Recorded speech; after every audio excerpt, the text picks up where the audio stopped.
Alright, well, I made a big long video reply to Professor Anton's video on we. And I tried to be very, I don't know, I tried to communicate.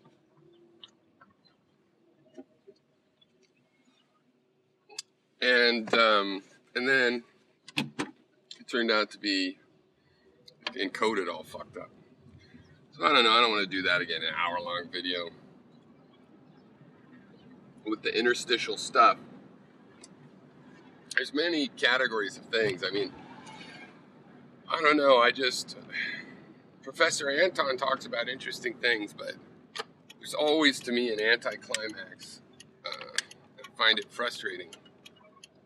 And also, this latest video is talking about new media, which is better than when maybe he's always called new media, but I'm always, thinking this is communications stuff, right?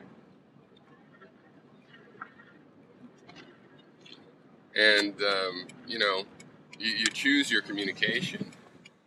For example, if you're deciding that you need to talk to wherever the crowd is, so you get in on this atheist stuff. I mean, hell, you're an atheist. That's what everybody wants to talk about. And then you complain about all anybody talks about atheism. You have to reflect back to you. So I find a lot of his comments, he's obviously not a YouTube atheist. He's not subject to that. But I think a lot of his complaints about communication are due to the kind of communication he chooses.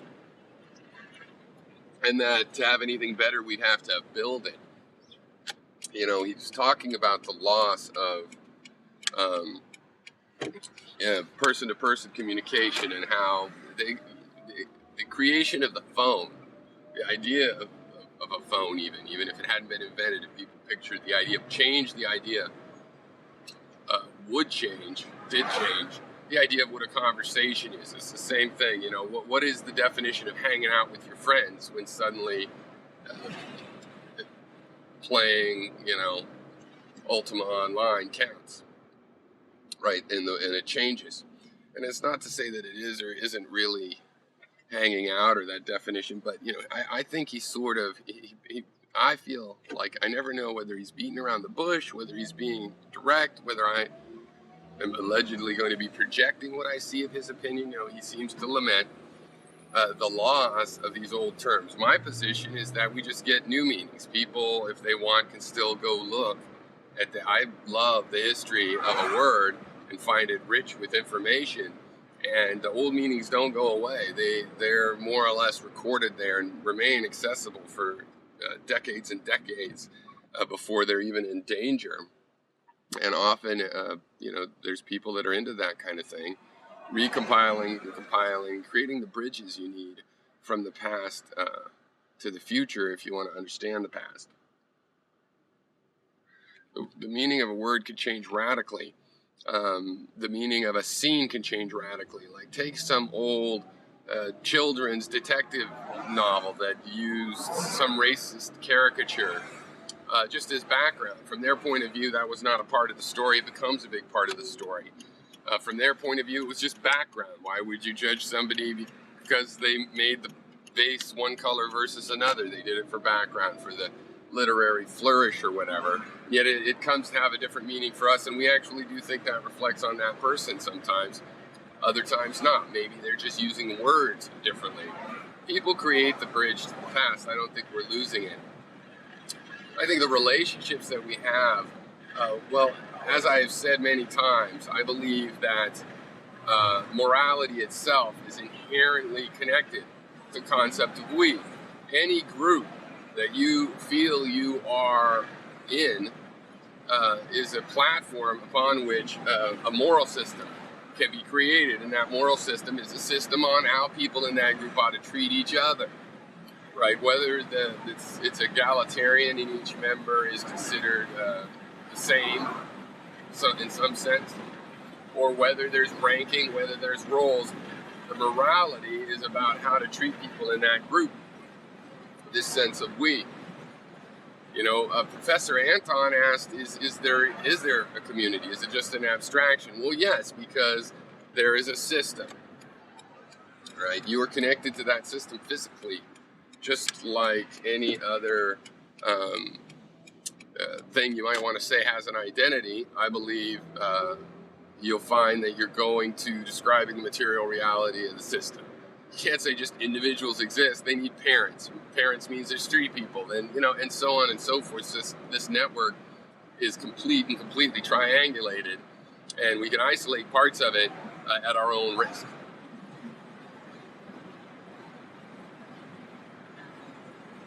Now, I think one thing that's going on, again, he's lamenting the lack of intimacy, and I find this ironic because, see, if I was in Professor Anton's class and he said something like, in the past I've criticized him about his view on animal personality and personhood, and he can ignore me on the internet and has chosen to. But if I was a paying student in his class, or even just somebody that walked up and talked to him, he would feel at least to have to ask me to say, oh, I don't have time to discuss that right now. He couldn't just totally ignore. So he's choosing to take advantage of one of the degradations that we don't have to choose. We don't have to make it be that way. So,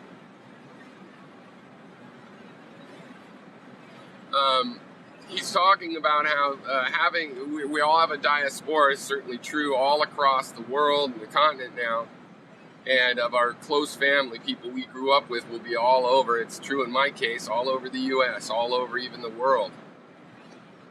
And so there's this connectivity theoretically provided by things like social media. He's saying, no, it actually increases our separation.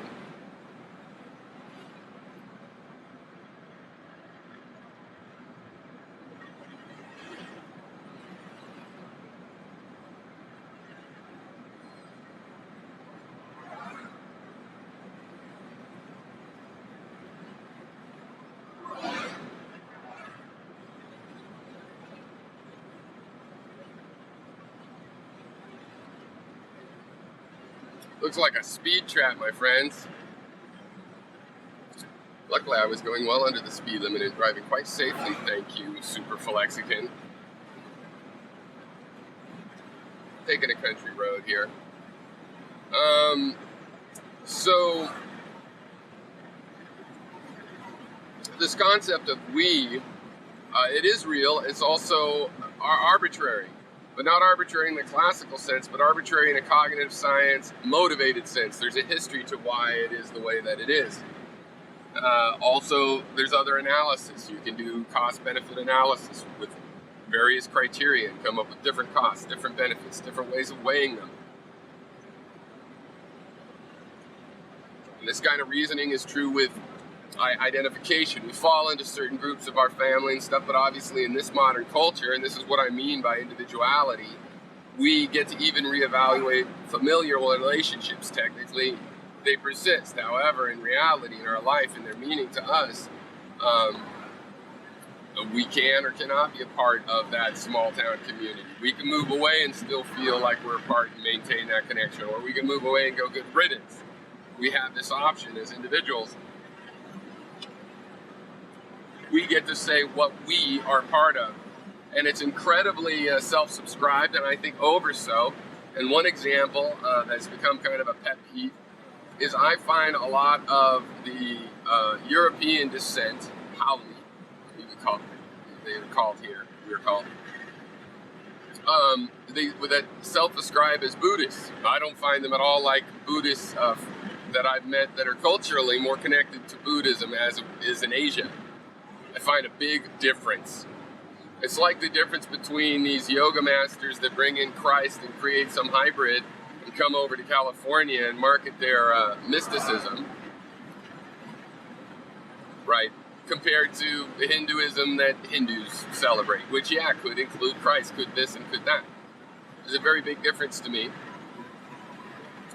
And so I think it's funny that people self-ascribe to Buddhists and could tell you their Buddhism, and if the shit hits the fan and the spiritual stuff becomes important and it's helping you decide what you do, I'm there explaining Buddhism to them. I've studied Buddhism better than a lot of them. I don't want to be in that situation.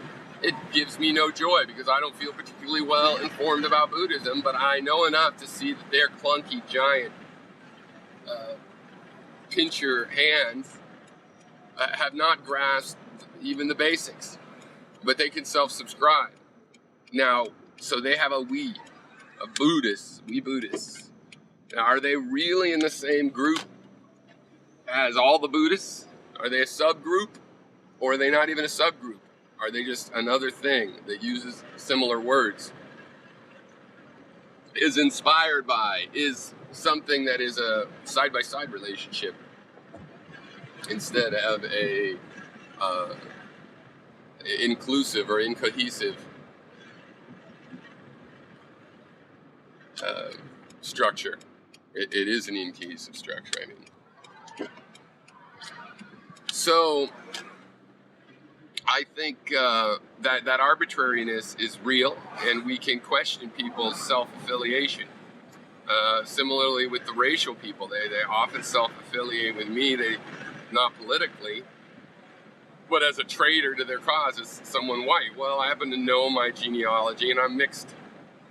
So, I mean, they self-ascribe as in a group of we, where they can talk about their self-interest as the self-interest of the we and pretend to include me in it.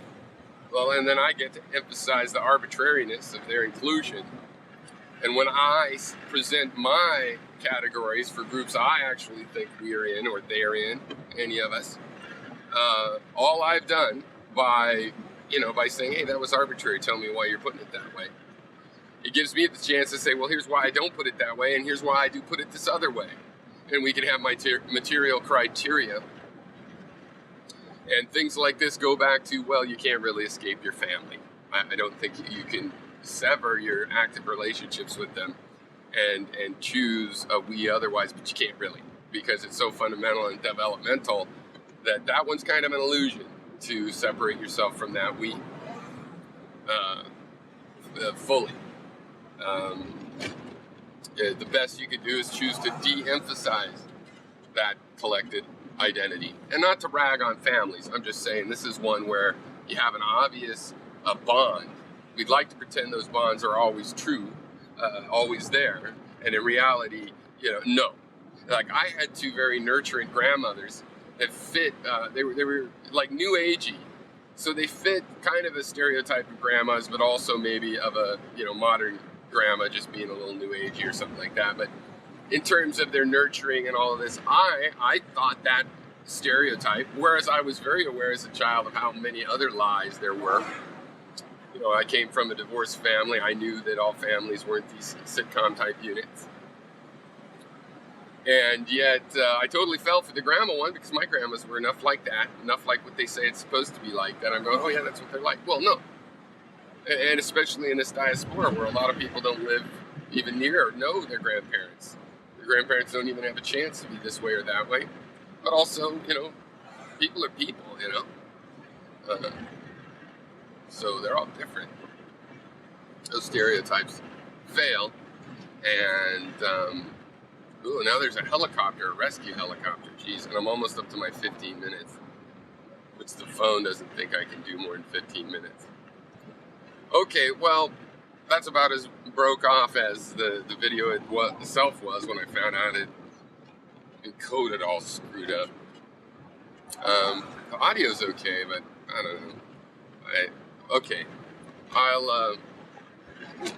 I'll get back to you guys later on this issue, because individuality is something we're going to need to create. Don't assume it. Don't just assume it. Don't just take this technical definition, assume it. I'll tell you what, I can break down the technical definition too to make you doubt that, so that you can open up to the real definitions. Okay, the technical definitions are like measuring sticks that help you get to the real definition. All right, cheers.